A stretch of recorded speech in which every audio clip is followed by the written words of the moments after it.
Շատ լավ, ամեն դեպքում այնպես անենք, որ կոռեկտ հնչի արտահայտությունները եւ երկիմաց չթվա, ինչ վերաբերում է պարոն Մինասյանին, պարոն Օհանյանին, ապա այո, ինքը գլխավոր շտաբի պետն է եղել, ես սխալմամբ ասացի նախարար, որը զինված ուժերի հրամանատարն է, այլ ոչ թե քաղաքական նշանակում եւ առավել եւս գլխավոր շտաբի առաջի տեղակալ, այսինքն այնուամենայնիվ դուք եք այդ ելույթը ունեցել եւ դրա համար է որ ձեզնից պատասխանն է պահանջվում, իսկ Քոչարյանի ворթի ձևակերպումը ես ճիշտ ասած վիրավորական չեմ համարել, դրա համար չեմ ընդհատել, եթե կոռեկտ չեք համարում Քոչարյանի ворթի ձևակերպումը, ես իմ գործընկերոջը կփոխանցեմ, կարծում եմ ինքը լսեց ձեզ, որ էլ Քոչարյանի ворթի չասի։ Այժմ քաղաքացիական պայմանագիր պատգամավորական խմբակցությունից ձայնատրվում է Հայկ Կոնջորյանին, իդեպ ես որ ասում եմ նախագահ է եղել իր հայրը եւ հասարակությանը հանրաճանաչ մարդ է, ուղղակի չի մատնանշում որպես իր հայրը, այլ որպես երկրի ղեկավար է մատնանշում, սա է հարցը, կարծում եմ դրա համար ինձ տարօրինակ չթվաց այդ մատնանշումը, խնդրեմ, պարոն Կոնջորյան։ Շնորհակալություն, հարգելի գործընկերներ, ես իհարկե ստիպված եմ անդրադառնալ ընդդիմության կողմից հնչած մի շարք դիտարկումների եւ մեղադրանքների եւ ուզում եմ սկսել պարոն Օհանյանի այն հարցադրումից, թե արդյոք ռազմաքաղաքական ղեկավարությունից այսպես հարցաքննություններ, քրեական գործեր եղել են վերաբերող ուրեմն ռազմաքաղաքական ղեկավարությանը 44-օրյա պատերազմի մասով։ Պարոն Օհանյան, ես իրականում իհարկե ձեր իրավունքն նաև այդ հարցը գոյություն ունենալու իրավունք ունի, բայց եթե դուք նախանձախնդիր եք այդ հարցով,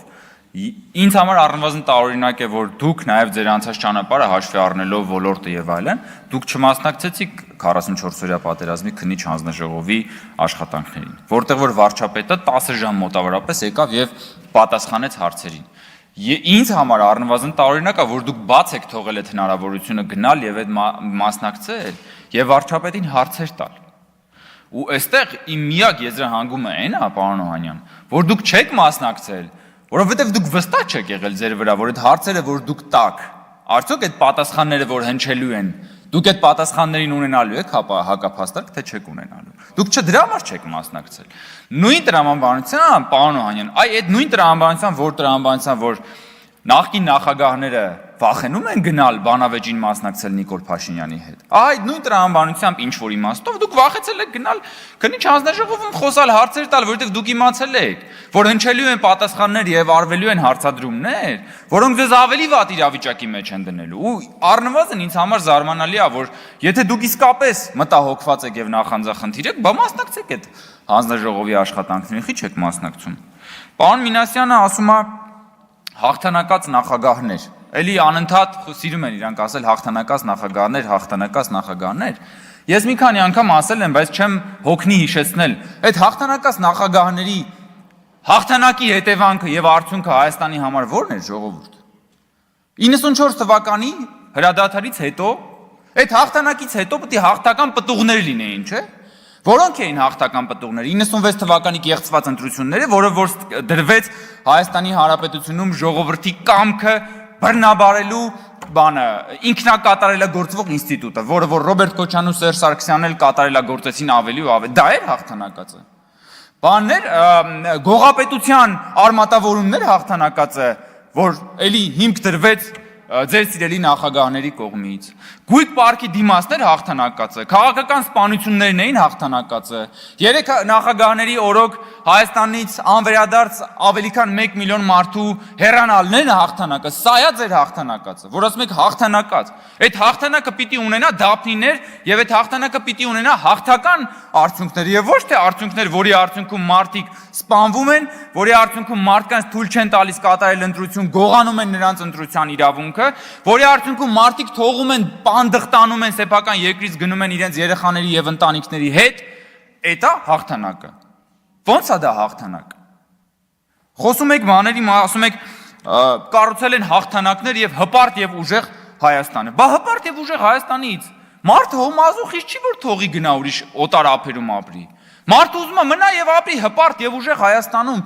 Կրի եւ հպարտ եւ ուժեղ Հայաստանի հպարտ եւ ուժեղ անձնագիրը։ Բա ձեր հաղթանակի բանը, դրոշմը, հենց այդ իրականությունն է, որ դուք ստեղծել եք։ Ձեր հաղթանակի դրոշմը հենց այն ապօրինի գույքի բռնագազման օրենքով հայցադիմումներն է։ 500 միլիոն հետ վերադարձնա 1.5 միլիարդ դոլարի հայցադիմումներն են, որոնք որ դատարանում կան։ Այսօր գլխավոր դատախազը նաև մասնավորեցրեց Ռոբերտ Քոչյանի ընտանիքի հետ կապված բանը, թե ինչա պահանջվում ուրեմն այս պահին դատախազության կողմից Ռոբերտ Քոչյանից եւ նրա ընտանիքի բա դրանից խոսացեք։ Եկել եք այստեղ ժողովուրդ ջան, բանը Տիկին Խամոյանը, Տիկին Գրիգորյանը Ֆեմիդայի կերպարանքով ամեն անգամ գալիս եք եւ այստեղ բան եք անում, իրավապահ մամիների նկատմամբ բաներ եք գեներացնում։ Բա մի օր խոսացեք նաեւ այդ հարցերից։ Խիչ եք խոսում։ Լևոն Քոչարյանը բան է անում։ Իր ելույթի ժամանակ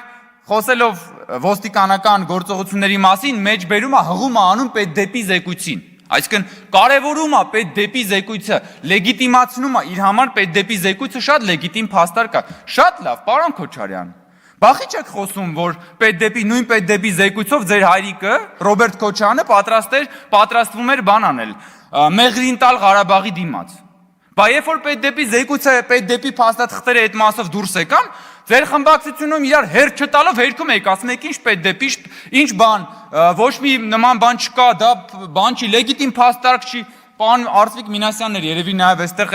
իր ոճի ելույթներ էր ունենում, ասում էր, ինչ կա, որ ինչ որ դիվանագետներ են, էլի ժամանակին խոսել են, հիմա այդ գաղտնազերծված պետդեպի թղթերին խեք ուշադրություն դարձնում, բա երբ որ ձեզ է վերաբերում,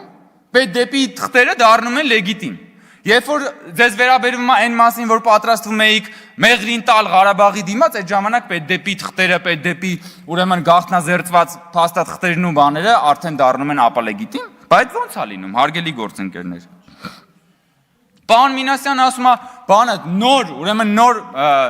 նոր մեղադրանք է գեներացրել մեր ընդդիմությունը։ Ասում էին դուք մեզանից խլում եք Արարատը, դուք մեզանից խլում եք սա, հիմա էլ ասում է դուք մեզանից խլում եք տոները։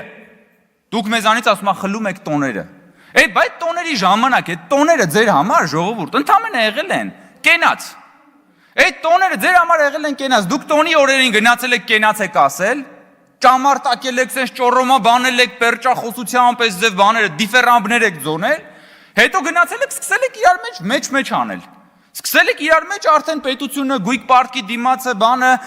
քվոտաներով մեկը մյուսին բան ատկատները եւ այլն էս ա եղել ձեր իշխանությունը ու դա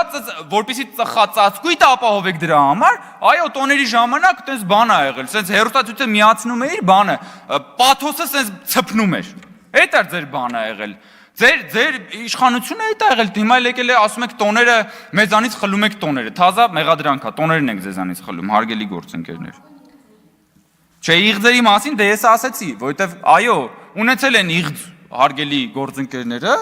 ունեցել են իղձ Հայաստանը դարձնել միութենական պետության մաս, ունեցել են իղձ Հայաստանը դարձնել ծայրագավառ, եւ այո, մենք մինչև այս պահը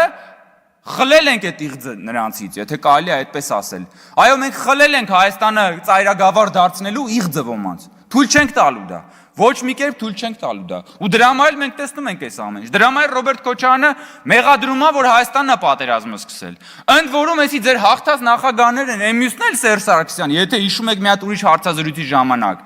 Էլի մեղադրում էր, որ Հայաստանից էլի քաղաքացիական բնակչության վրա բաներ ա գնացել։ Հարվածներ ա գնացել։ Սա երկու նախագահների կողմից Հայաստանի դեմ, սեփական պետության դեմ ցուցմունք տալու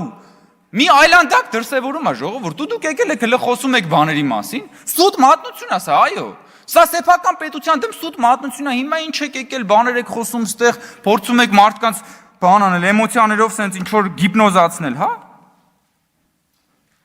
Պարոն Մինասյանն ասում է, դե բանը հիմա էլ իշխանությունն եք, դա բան արեք։ Պատժեք նախկին շրջանում բռնություն կիրառողներին։ Այո, բա մենք էլ ենք այդ ասում, եւ նախկին եւ ներկա շրջանում բռնություն գործադրած, ապօրինություն գործադրած բոլոր մարդիկ պիտի պատասխան տան։ Բայց երբ որ այդ մարդկանց ուզում ենք արդեն օրենքով սահմանված կարգով արդարադատությունը սկսում է պատժել, այդ ժամանակ էլ գալիս ասում եք դուք մեզ հետապնդում եք, դուք մեզ հալածում եք։ Հիմա կենտրոնացեք, կողմնորոշվեք, ձեր բանը ակնկալիքը ո՞րն է։